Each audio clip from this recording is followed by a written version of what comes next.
welcome to the Liverpool Community Podcast. I'm your host, Chase Johnson Lynch, and it's been a while since I've been here in this chair. It's like been a real great summer, and I hope you guys had a good summer too. But I'm joined here once again by my man Phil in the desk. Hey, Hello, Phil. everybody. I know you guys miss Phil. I do, and everything like that. Phil's a popular radio host of himself on Islington Radio. You can catch him every Wednesday night Absolutely. and everything. Look at that, Phil. I gave you a shout out. Stop Thank you. talking. Thank you. All right, now Thank for our you. real guest. Thank you for the plug. Now for our real guests, we're joined here by two very interesting ladies who have a great project that they want to share with you and everything and stuff like that. And great to interview Nadia Parsons and Susan Goligher. How you guys doing? Not too bad, thanks. Fine, thank you. How are you?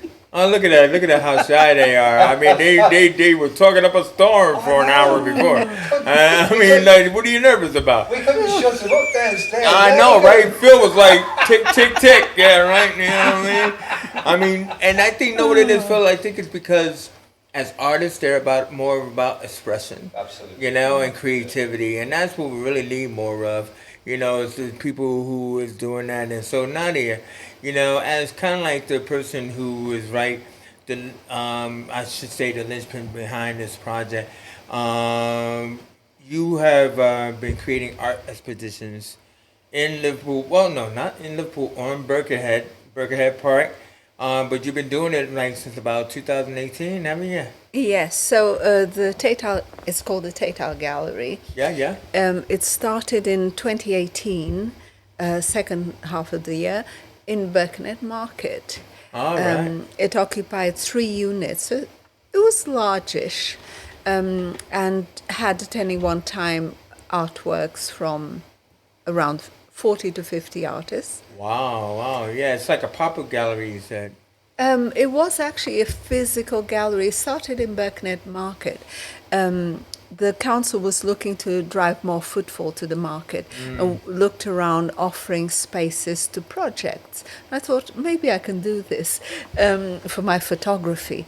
So I occupied 3 units with only my photography. I had to space them out quite a lot. And I thought, well, it looks a bit bland and boring, but maybe we could make a gallery with my photos. 2 days later, in walks an artist with lots of artwork saying, can I exhibit it? I thought, that's amazing. There is an artist on the Wirral. Oh, wow. I thought that was so good that there's an artist. Word got around, and so many artists started coming in. The gallery started filling up, and I couldn't believe how many artists and what quality artwork they had on the Wirral. I didn't know there was such a high concentration. Yeah. And it's amazing because then I started looking around. There were art groups and lots of projects to do with art. But the problem was they did not have many places to exhibit and sell. There were only a few galleries, and now they're even less because a few closed. So that's how it started. And so, Susie, isn't that like how you kind of like got involved? Were you wandering this market? And saw her expedition set up? I mean, yeah, literally, I was wandering through Birkenhead Market. I think I was probably on the way home. And I noticed that there was an art gallery. So I just went in to see what was going, and that's how I met Nadia. And what was really interesting was the vibe within the gallery. It was really comfortable, and also I noticed it had a really good community feel. And one of the projects that I noticed that was using the gallery was the Spider Project. Yeah. No, it's a very good project, that and everything. Yeah. So, Nadia, I mean, so as you said, it just kind of like started from strength to strength. Where did you come up with the name, the Tate Aisle Gallery? Well, it didn't have a name for 6 weeks. And the reason for that was because we were only given the space for 6 weeks to drive footfall to the market. So at the end of week 5, I went up to management and said, thank you so much. And now I'm leaving, I'm packing. They said, don't pack because you can just stay. Yeah, we need a little bit more than that football magic. So I thought, oh, I need a name now. I can't just be here with a few photos and paintings. So we actually need to be a bit more official. And I was thinking about names. Should it be Birkenhead Community Gallery or the Market Gallery or what? And as one does when we look up, and I saw Henry Tate Aisle. I thought that's perfect. I'll call it a Tate Aisle Gallery. And hopefully I won't get into trouble with the Tate because it's not my fault. We are on the Tate Aisle. Well, you know, on the Tate Aisle. So being over here on Liverpool side, you know, like where our studio is, we're by the Tate and Lyle, you know, the old sugar mill and everything like that. So I mean, like that also kind of Tate Aisle, Tate Lyle, the sound kind of thing. Well, that's where that's where the funding from the Tate Gallery came from originally, isn't it? Well, yes. The Tate Gallery. Yeah. in fact, there was this artist from Arizona. He did pointillism, and he was emailing me every day. But literally every day. He'd send images of his paintings from Arizona. And I remember thinking, I can't believe we're so well known by now. Yeah, but so much so that even Tate and Lyle was sending you posts that was coming there. And I kept saying, sorry, no, we are local gallery for local artists. And he said, I will ship them and pay for the shipment and so on and so on. And then one of the artists said, I was so proud. I thought, we've really gone really far in a short space of time. And an artist said, he thinks you're the Tate, right? Yeah. I don't doubt it. So that's how the name. And the fact that you responded to him as well. Yeah, exactly. Yes. Oh, look, the Tate responded to me. And when I said only local artists, he must have thought that's strange. Yeah, I know. That is funny. So basically, so when you said Birkenhead Park wanted you to continue, you did kind of like orchestrate somewhat of a deal with them, where you said that you got to put on like at least 4 expeditions a year. So can you tell us about that? Yeah, so the ones who wanted the Tate Aisle to continue was the market, Birkenhead Market, which is owned by the council. But then COVID came. So that was there for 18 months. Then there was COVID. It became a jab center, the space of the gallery. And then I was wondering what to do afterwards, because you accrue quite a lot of things, like you have a good database of artists and you have lots of contacts and lots of people are aware of the project. Plus you've spent ages doing websites and social media. The other thing was that people were asking when you were going to open. I mean, yes. I know that was, yes. I was saying, what's happening? When is it going to open again? So there's quite a value in that. So are you going to throw all that away and just say goodbye to the project? Especially when you know that artists still need a place to exhibit and sell. So I looked around commercial properties and they cost normal prices. Yeah. And lots of responsibility. And I thought, I can't be dealing with overheads. Trying to come up with overheads and after COVID, it was a very difficult market, the art world. So then I thought of going to the visitor centre in Birkenhead Park, which has a very nice gallery. In fact, I was explaining it to an artist who hadn't seen it and was calling me about exhibiting in the next exhibition. I just explained, well, it's a gallery with no walls, and they burst out laughing. Yeah. How come there are no walls? Excuse me. How do you hang the art? The old-fashioned way. Old-fashioned way. So how did the seasons come about? How did the seasons come about? The idea of the seasons. I had to think about how often to exhibit and for how long at a time, and what was convenient for the Birkenhead Park, which, as you know, is an iconic park Well, it's the park that Central Park was actually based based on based Birkenhead Park. on. Yeah. So, being an iconic location, the gallery space being so amazing, they are also quite busy. They have a busy calendar. So, we agreed on 4 times a year, each time for a fortnight. And then I thought of just calling them the seasons of the year. So, it's quite Perfect. easy to realize that they happen 4 times a year, like the seasons. And they started in winter. Went to 21. 21, yeah. That was And the I first one. mean, and it's been going on for a couple of years now to the Yeah. point where you're coming up to your 11th one, That's right. which is going to be called Summer Expedition 24. And it's happening.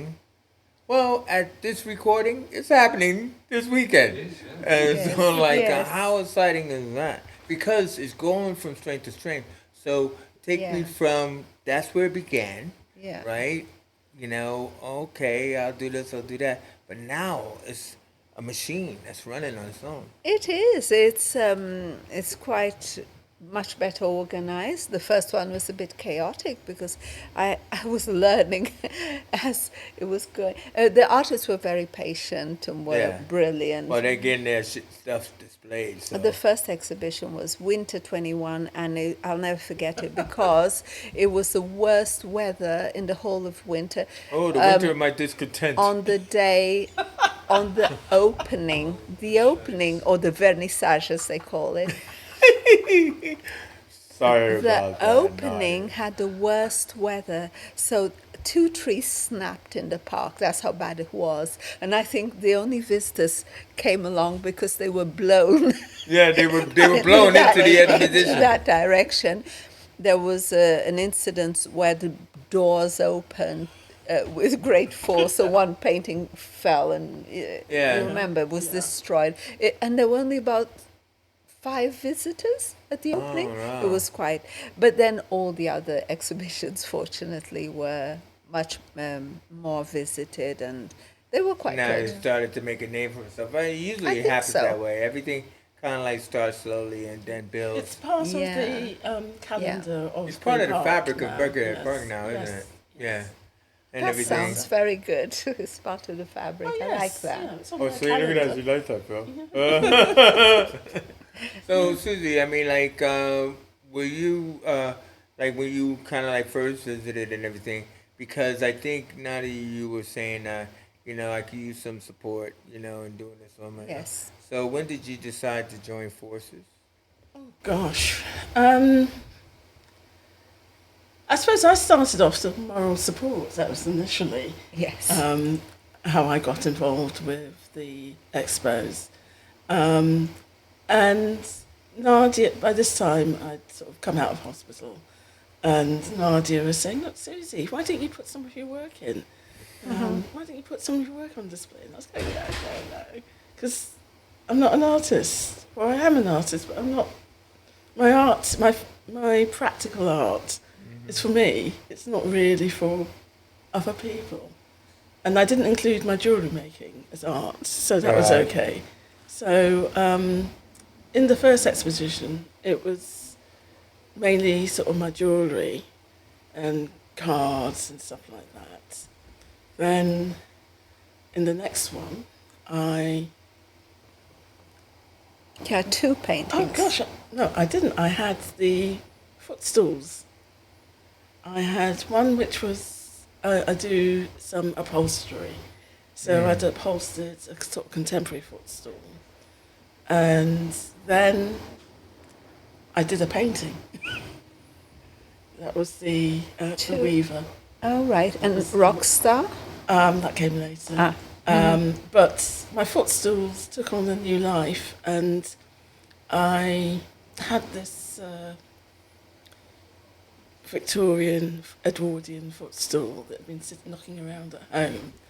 And whilst I was in hospital, I'd started painting. And this painting that I did in hospital, I had printed onto canvas. I then upholstered the stool. And then I thought, let me do something different. And I got the gold, what do they call it? flakes of gold, Flexing. and started covering this footstool. And then it wasn't enough. I started painting the footstool as well. And it was my first sort of proper Yeah. piece of constructed art. And it's just lovely. Well, you know what I find fascinating about that in your story is the fact that everybody has some form of creativity within them and everything, and they're probably not even thinking, yeah. And then it's kind of like it's not like you were pushed, but you know you were inspired to kind of like start out doing this, and then you did this, and then did that. You know what I mean? Yeah. And it leads me to, because what I liked what you said to me earlier, Nadia, was it's about individual expression. You know, individual expressionism. So, I mean, now I ask you the question that I asked you then for you to say for audiences. What is art to you? So it's not imitating reality, but it's individuals expressing themselves. Now, it could be that the same piece of artwork is looked at differently by everyone. The artist made it with some intent, which is perceived differently by someone else completely. The same artwork might mean totally different to different people. You know, see, this is what happens when you do pre-interviews. What happens is that people usually tell you all these stories, and then they forget about them when it's time for the interview itself. So, you told a fantastic story that Phil told was even more fantastic than I did about a horse. And that's what I was trying to prompt you for. Oh, I see. Remind Can me, you tell what us did the I horse say? story? It was about I didn't know I had to. It was about still lifes. Yeah, you were starting to say about people, You didn't anybody like that, could paint though. a horse. You didn't like that. I know though. he didn't, but you still want to tell the story. I was okay. What I said before, which is a bit controversial, is That's why I wanted on my show. it's about the aim is not to imitate reality Yes. and to be to paint as close to reality as possible, because you might as well Create take your a own spin photo. on it. And some might say that art should be controversial. Well, And it Yes. should be. So you Yeah, should paint, it's but interpretation. it's the interpretation. Wow, I'm glad I'm here.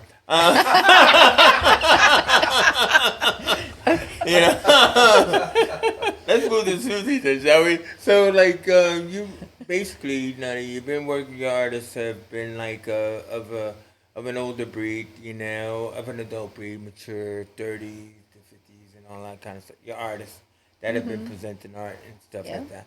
But I mean, like now, what you guys have been looking into, and I think Susie you started it off, is that you are focusing a little bit more on the under 18s exhibition that will be a part of Saturday's Summer 24, right? But basically, define this cohort. Can you tell us how you're doing that, Susie? well, you know, back in the beginning of the year, we were looking to involve young people in the project. So I was in touch with a couple of schools and didn't really have responses. But it's exam time, teachers are busy. So I contacted the Hive on-site group in Birkenhead, and they said, yes, we'll be part of that. I mentioned that we were still waiting for the money to come through, fingers, toes crossed and all that. And then when the money came through, we had, Nadia and I went to have a meeting with them, and they said yes. So that was sort of July, and we started the project about 2 weeks ago. Yeah, because you're on week 3 now. Yeah, we're on week 3 now, and basically, I'm working with a group of young people between the ages of 13 and 16, and it's a closed session, so yeah, it just allows you to get to know the young people, and they are really sort of learning about what curation is. What is really good is that they have some understanding of museums and galleries. Yeah. Well, Phil has no understanding at all. So he said, so what is curation?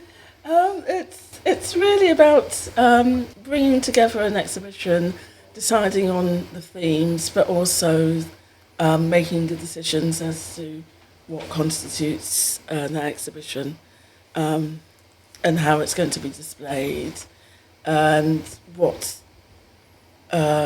who's going to actually make the decision as to what is going to be on show and what isn't. So I curate my radio show. Exactly, you Oh, I knew- curate the music. I knew it had to come in somehow, huh? It's a term that was first applied to the gallery setting, Yeah, but it's actually you can quite, curate your menu it's if common you like. culture Yes, now, yeah. Yeah. It's been adopted by IT and tech. Yeah, but Yeah. you're, internet DJs, Yeah. all those people. but you're, It just sounds good. okay. But you're focusing on framing this week, I believe. And last week, the first week, I Yeah. spoke about curation, and showed some sort of YouTube videos, and showed them the gallery space online.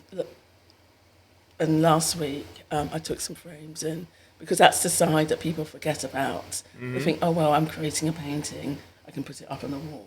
But the minute you have a frame, that elevates your painting, and it provides a finish that is sometimes quite unexpected. So I want to see the kids' faces when they actually put their artwork in the frame. It's always the best part, isn't it? I know, it's lovely. Yeah. Also, there are trends with frames. Frames, there's all types of frames. I remember 3 years ago, the trend was tray frames or drop frames, where essentially the paint, you have the canvas and you have the frame, but there's a dip in between Yeah. where it makes the paintings. So it's teaching all of that to the Yeah. children, that it's not I always mean, just a straightforward frame. the There's a mount. Yeah, I etc. mean, the frames, I'm a big one for recycling, so a lot of the frames that they're using have come from charity shops. Yeah. And I think that's, I just love looking for frames. That's sort of my thing. Yes. And I did take a selection in for them to look at and to see. And so this week we are going to look at the actual artwork and mount some of it. And then on Friday they will come to the gallery and actually hang the exhibition.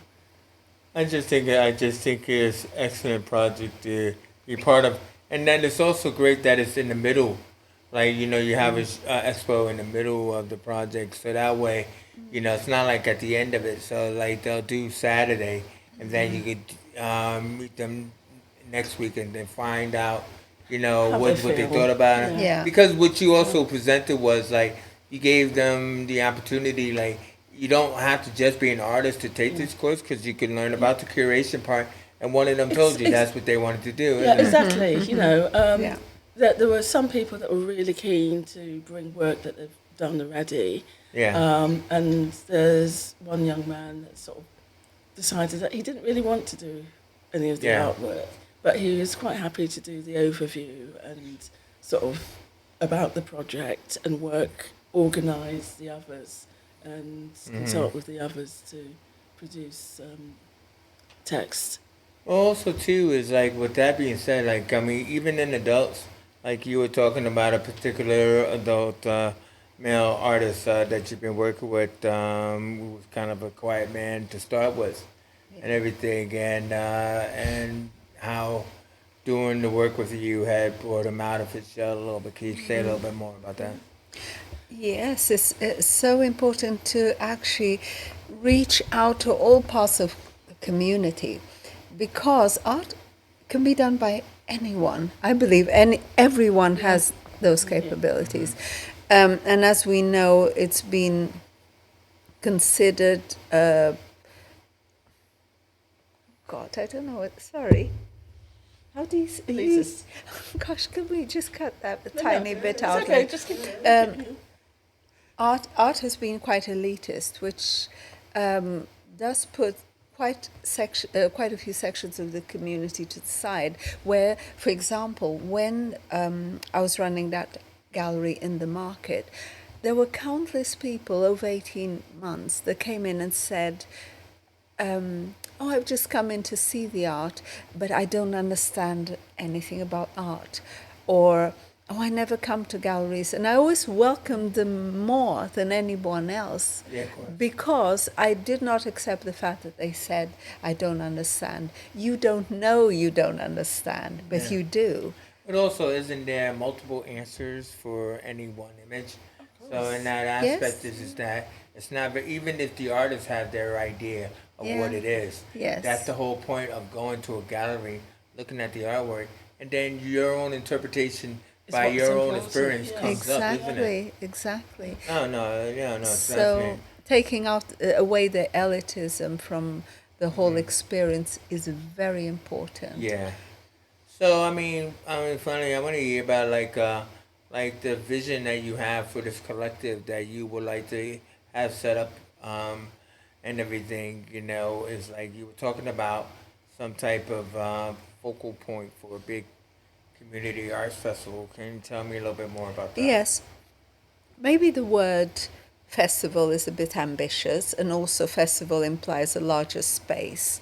However, my vision for the Tate Aisle would be for its expansion, where maybe it would happen more often than 4 times a year, but also in different formats with art shows and so on, with workshops and outreach events where we actually go into schools and organizations as the Tate Aisle Gallery.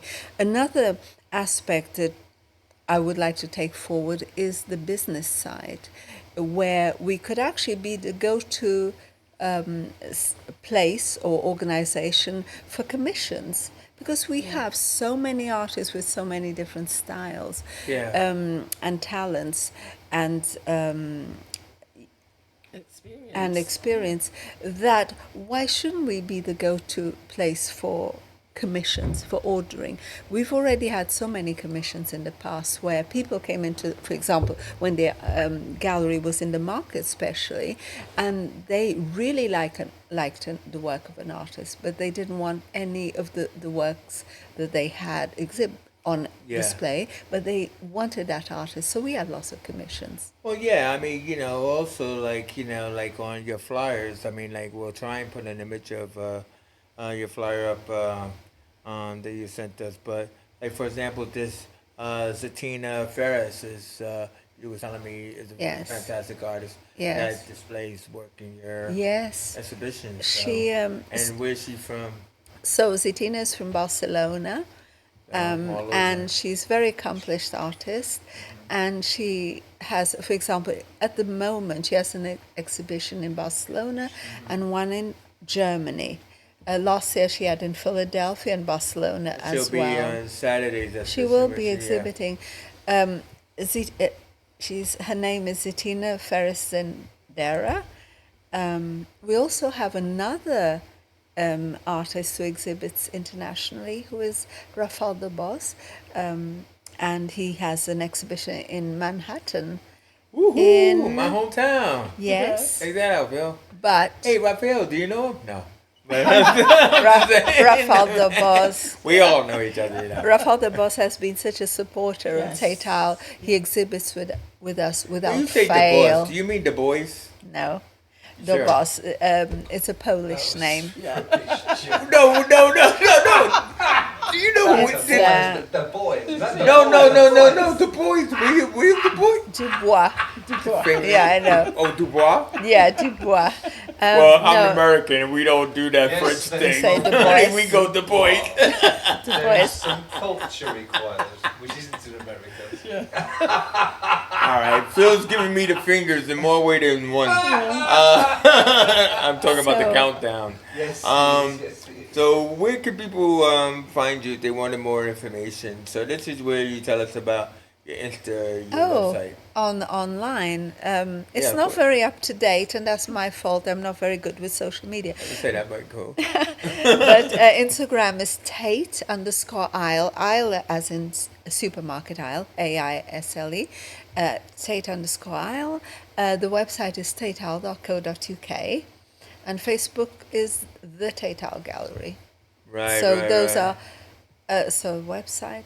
And Yeah, no, that's cool. email, That's cool. Yeah. email is No, no, what- no, no, info. no, no. Then should be giving us a phone number. Give us the email address, please. Please, Nadia. I knew it, you see. It's info@tateaisle.co.uk. Excellent. Well done. That's because some artists like to email their works. Oh, Ken Phil is right. Oh, with a slap on Jesus' wrist. But not everybody gives us an email, Phil. All right. Anyway, so listen, ladies, it's just been great having you here in the studio and stuff like that. I know that must seem really fast for you and everything, but I mean, we did get through a lot.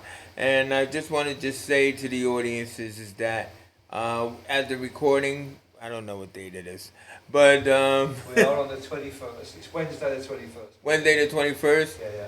And so It ends Saturday, is that right? when the, So setup This day weekend. is Friday, Oh, and sorry. Saturday Yeah, is yeah, the opening Oh, excellent. at 1:00 Excellent. with refreshments. That's with superb. refreshments at Birkenhead Park. Yes, visitor centre. Chase At the will- visitors- If you mention refreshments, Chase will definitely be there. Very important. I hope so. I hope you'll both be there. Yeah, yeah, thanks so. Sorry, Chase. What I would just like to say is that if anybody was interested in participating, they can contact you through those social media handles that we are And presented the email. and everything. And the Do you? email, thank you, Nadia. Yes. It's just fun. It's just fun. It's a good banter back and forth, But I lose my place when he does it. Sorry. Don't be sorry. You did it on purpose. So by email. Yeah. what We covered that. So by email, but what I meant was It's your fault. I'm actually I'm trying to close. This You is a gave me the thing. I'm trying to terrible close. example to it. the I young mean, artists. What's that say? I said it's a terrible example we're giving to young artists. No, not. Who are Hey, trying. young artist. Man, I wish I was on that show. When it just goes like, bonkers, it's all just great. It's like Saturday Night Live. No. Nobody will join now. I'm joking. No. Now they're going to just join for the sympathy. Hey man, look man, if you go to the Hive, just make sure you visit the workshop that Susie's running. Yes. And hopefully you guys will be able to get some support to run more workshops, which is what I was trying to say. Run more workshops because I think the work that you're doing is great. I think what it is allowing people to express themselves creatively, is really much needed. We need more organizations like yourself to be able to do that, and everything like Thank that. you. So please look forward to this collective and everything else like that. And this was Nadia Parsons, Susie Goligher. I'm Chase Johnson Lynch, and you don't care about Phil. Either way, we've been watching the Liverpool. Do you remember what it is? Where am I again? Where am I? We've been watching the Liverpool Community Podcast. I'm a professional, I swear to God, so I'm out of here. All right? Thank you very much. It's been amazing. No, it's been great.